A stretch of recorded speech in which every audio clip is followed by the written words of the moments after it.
Assalamu alaikum dostlar, жалпыңыздардын кутмандуу кошуга көнүңүздөр менен бүгүнкү чыгарылышыбызда биз Эржан Токотаев жана ошондой эле Кожо Жоэлдин Өзбекстан лигасындагы алгачкы дебюттук мыкты оюндары, ошондой эле өзүбүздүн Кыргыз премьер лигабыздын экинчи айланпасы 15-турундагы оюндар тууралуу кеп кылабыз. Эгер сиз даяр болгон болсоңуз, мен акырындап менен баштай берейин.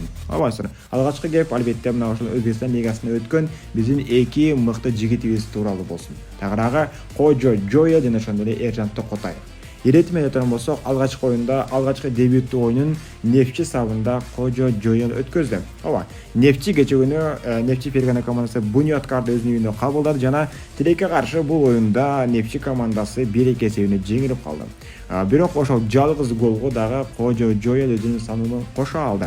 Алгачкы дебюттук оюнда алгачкы голдук пас берди жана ал голго албетте мыкты бир деңгээлдеги чабууда менен уюштуруунун натыйжасында гана жетишип келе алды бул Нефчи командасы. Азыркы учурда Кожо Жоэлдин Өзбекстанга өткөнү тууралуу көпчүлүк кеп кылууда, жакшы жаман деген кептер дагы болду. Мен жеке пикиримде достор, Иран лигасына караганда Өзбекстан лигасы бир топ даражада күчтүү жана жакшы деңгээлде экенин көрө алдык. Анткени көрдүңүздөр, бир жыл болсо да бир канча убакыт Иран лигасын күзөттүк, карадык, Истиклал сабын. Бирок ал жакта мен жеке пикиримде Иран лигасы актёрчулук чеберчиликти жана ошондой эле футболду жокко турган даражада бир аз кооптуу ойноп бара турган лигалардын катарын толуктап кетет экен. Мен жеке пикирим ошондой. Ал жак Иран лигасына караганда эми Өзбекстан лигасы бир топ даражада күчтүү жана ошондой эле Азия чемпиондор лигасына, Азия чемпиондор лигасы 2 жана ошондой эле чемпиондор лигасы 1 жана чемпиондор лигасы 2 лигаларга кача турган командалар. Нефчи дагы буюрса, дал ошол команданын катарын толуктууга аракет кылып жаткан чагы азыркы учурда Суперлигада 3-орунда келе жатат. Демек, буюрса Кожо Жоэл дагы өзүнүн мыкты деңгээлин көрсөтүп атырган болсо, анда буюрса кийинки жылдардан тарта дал ошол Кожо Жоэлди дагы кайрадан биз Азия чемпиондор лигасында көрүп калышыбыз мүмкүн. Экинчи бул албетте Эржан Токотаев. Кече күнү супер дебют өткөзгөн мыкты бир жыйынтык чыгарып бере алган Эржан Токотаев.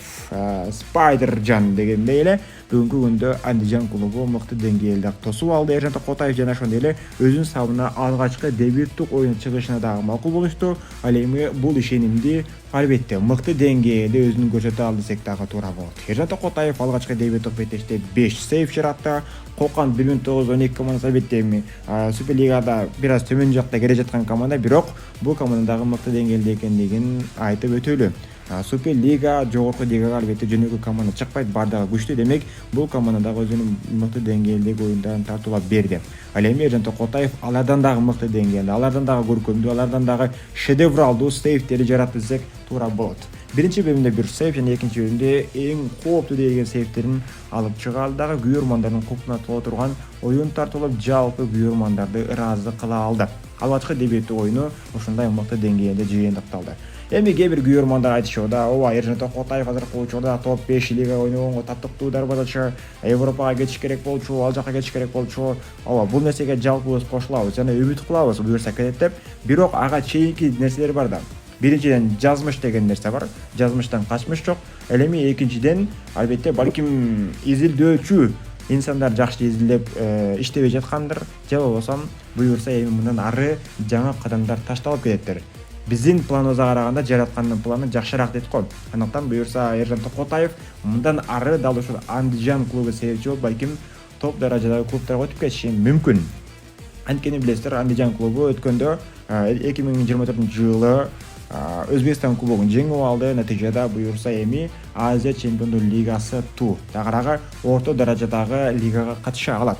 Бул жакта эми башка мамлекеттерден Катар, ушул сыяктуу чоң мамлекеттердин дагы командалары катышып, бул оюндарга титул үчүн аракет кылып көрүшөт. Андижандагылардын сабында. Демек, буюрса Эржан Токотаев өзүнүн мыкты деңгээлде көрсөтө бере турган болсо, анда алдыдагы Азияда өзүн көрсөтсө, андан ары дагы балким мыкты жыйынтыктарды чыгарып, дагы бир чоң кадам таштап калышы мүмкүн Европа жака. Андыктан биз аягына чейин колдоп берели. Аягына чейин Эржан Токотаев жана ошондой эле Андижан клубунун күйөрманы катары өзүбүздү көрсөтүүбүз керек. Эми Эржан Токотаев жана Кожо Жоэлдин дебюттары мыкты деңгээлде болгондон көрө алдык. Кожо Жоэл алгачкы эле оюндарында ассист болду. Эржан Токотаев мыкты сейвтери жаратып, күйөрмандарды кубандырды. Жана ошондой эле булардын оюндары кандай болот деген суроолор дагы жаралбай койбойт. Эми Андижан клубу алгачкы оюндо ошо Эржан Токотаев менен Коконко каршы беттешти болуп барды. Коконко азыркы учурда өтө эле төмөнкү даражада келе жаткан чагы Суперлигада. Ал эми кийинки оюндар бир аз кооптуу болот. Ошол эле мисалы Насаф клубуна 7-августта оюн алып барышат. Насаф клубу азыркы учурда Суперлиганын 1-ордуна келе жаткан команда. Буга азыр жете турган команда жок азырынча. Бирок эми экинчи айланма башталды. Мындан ары дагы мыкты деңгээлдеги оюндар тартылып, балким чемпиондукка боло турган күчтөр дагы табылып калышы мүмкүн. Балким ошо Нефчи командасы, Пахтакар, Динамо дагы бар чемпиондукка талапкер болом деген. Кыскасы мына ушундай мыкты деңгээлдеги оюндар тартылып, өзүнүн жогорку деңгээлде көрсөткөн Суперлига адебетте Андижан дагы Эржан Токотаев үчүн дагы пайдалуу. Кийинки оюнда мисалы Насаф менен болот, андан кийин Навбухар, Машал, Пахтакар, Самарканд, Динамо сыяктуу клубтарга каршы беттештерди өзүн көрсөтө турган болсо, албетте Эржан Токотаевдин дагы алдыдагы келечектик жолдору ачылып кетиши мүмкүн деп ишенебиз буюрса. Эми өзүбүздүн Кыргыз премьер-лигабыз тууралуу айтып өтөлү.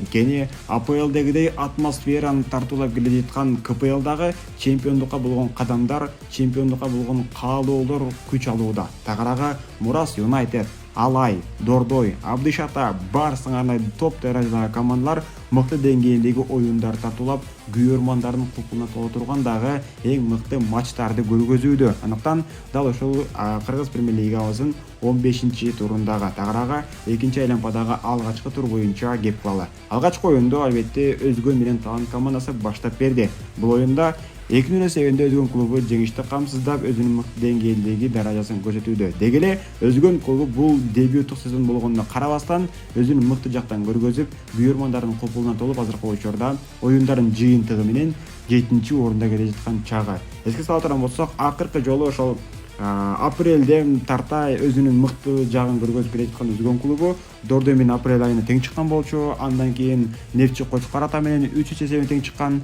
Андан тарта Ошмо Алдиери жеңди, Алганы жеңди. Эки оюндан ортодо жеңилип калышты Абдышата менен Талантка. Бирок андан кийин кайрадан Азия голду 2 жолу жана Талантты кечүүнү жеңип алган таризде өзүнүн мыктылыгын көргөзүп тартуулап келе жаткан чагы. Бул да болсо эгерде мына ушундай таризде, мына ушундай темп менен сезонду жыйынтай турган болсо, балким кийинки жылда эгерде эле акча жаатынан кемчилик болбой турган болсо, анда кийинки сезондо чемпиондукка боло турган талапкерлер жана чемпиондукка болгон турган кадамдарды таштап калышы мүмкүн Өзгөн клубуна. Андыктан кийинки сезондо дагы дал ушул сезондо дагы Өзгөн клубуна ийгиликтерди каалап калабыз. Ал эми экинчи оюндар достор.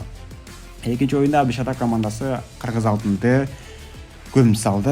2-6 эсебинде Абдышатанын ишем жеңиш менен жыйынтыкталды. Деги эле Кыргыз алтынга эмне болду деген суроолор болушу мүмкүн. Бул Кыргыз алтын дал ошол трансфер терезеден кийин оюндарын жоготуп кетишти. Ал эми Абдышата тескерисинче Чемпиондор лигасынын тагыраагы Челлендж лигасынын оюндары башталар алдында күйөрмандарга биз мыкты деңгээлдебиз, биз мыкты формадабыз деген ураандарын айтып кетсек туура болот. Андан кийин Илбес менен Ошмо Алдиер оюну. Бул оюнда Ошмо Алдиер 1-3 эсебинде ишенимдүү жеңишти камсыздай алды.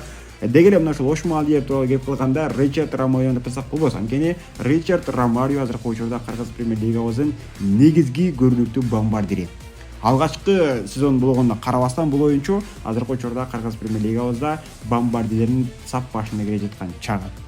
Кийинки оюндар Ысык көлдө болуп өттү. Анда Барс клубу Алганы кабылдап 2-0 эсебинде жеңип алды. Бул оюнда жаңы ошол терезеден кошулган трансферлик терезеден кошулган оюнчулар гол жаратты. Харун Кар 28-мүнөттө гол жараткан болсо, Рыскелди Маданов 73-мүнөттө өзүнүн мурдагы клубуна каршы оюнда гол жаратып, этатын таблого жаздырып койду. Деги эле мына ошол Барс клубуна акырындык менен адаптация болууда десек туура болот. Эгерде Рыскелди Маданов бул жакка кошо турган болсо, балким Мирлан Мурзаев менен экөөнүн айланасында оюндар жүрүшү мүмкүн.